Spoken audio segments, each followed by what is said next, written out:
حدیث مبارکہ میں آتا ہے کہ ایک مرتبہ نبی علیہ السلام کا پتہ نہیں چل رہا تھا کہ محبوب علیہ السلام گھر میں ہیں یا کہیں باہر ہیں، تو صحابہ کرام تو بہت فکر مند رہتے تھے، چونکہ مدینہ طیبہ میں باہر سے کافر بھی آتے تھے تو خدشہ تھا کہ کوئی کاروائی نہ کر دے۔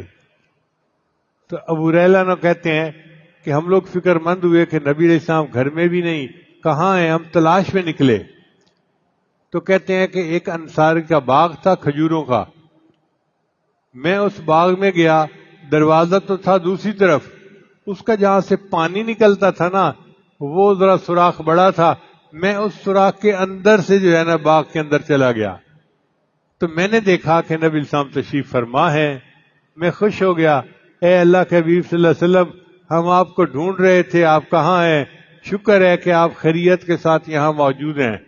تو نبی السلام نے فرمایا ابو ہریرہ ابھی میرے پاس جبریل علیہ السلام آئے تھے اور انہوں نے یہ خوشخبری دی کہ آپ کی امت کا جو بندہ کلمہ پڑھے گا اللہ تعالیٰ قیامت کے دن اس کے گناہوں کی بخشش فرما دیں گے۔ تو ابو ہریرہ نے پوچھا اے اللہ کے وسلم میں یہ جا کے سب کو بتا دوں؟ تو نبی السلام نے فرمایا ہاں بتا دو۔ تو ابو ہریرہ نے کہا اے اللہ کے حبیب صلی اللہ علیہ وسلم میری بات کو کون مانے گا، کوئی چیز میرے پاس سند بھی ہونی چاہیے۔ تو نبی علیہ السلام نے اپنے نالین مبارک جو جوتا مبارک تھا وہ دے دیا کہ یہ جوتا ثبوت کے طور پہ دکھا دینا۔ وہ کہتے ہیں کہ میں اس خوراک سے باہر نکلا اور آگے عمر لانوں سے میری ملاقات ہو گئی تو میں نے ان کو خوشخبری سنائی کہ نبی علیہ السلام نے فرمایا ہے کہ جو بندہ کلمہ پڑھے گا اس کے گناہوں کی بخشش ہو جائے گی۔ عمر لانوں نے مجھے دھکا دیا اور کہا کہ چلو میں خود بات کرتا ہوں نبی علیہ السلام سے۔ چنانچہ یہ دونوں حضرات نبی علیہ السلام کی خدمت میں پیش ہوئے تو عمر اللہ نے پوچھا اے اللہ کے حبیب صلی اللہ علیہ وسلم آپ نے یہ ارشاد فرمایا ہے؟ نبی صلی اللہ علیہ وسلم نے فرمایا ہاں میں نے یہ کہا ہے۔ تو عمر اللہ نے کہا اے اللہ کے حبیب صلی اللہ علیہ وسلم میرا مشورہ یہ ہے اس بات کو عام نہ کیجیے ورنہ لوگ گناہوں پہ جرأت کرنے لگ جائیں گے کہ جب کلمہ گو ہیں تو گناہ تو معافی ہو جانے ہیں، اب کرو جو گناہ کرتے ہیں۔ دانائی یہ ہے، حکمت یہ ہے کہ نہ کیجیے۔ تو نبی اسلام خاموش ہو گئے۔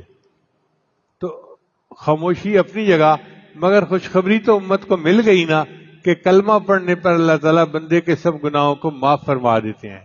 اس لیے ایک حدیث مبارکہ میں آتا ہے کہ قیامت کے دن اللہ تعالیٰ فرشتوں کو کہیں گے کہ میرے بندوں سے حقوق العباد کا حساب پہلے لو، بندوں کے حقوق کا حساب پہلے لو۔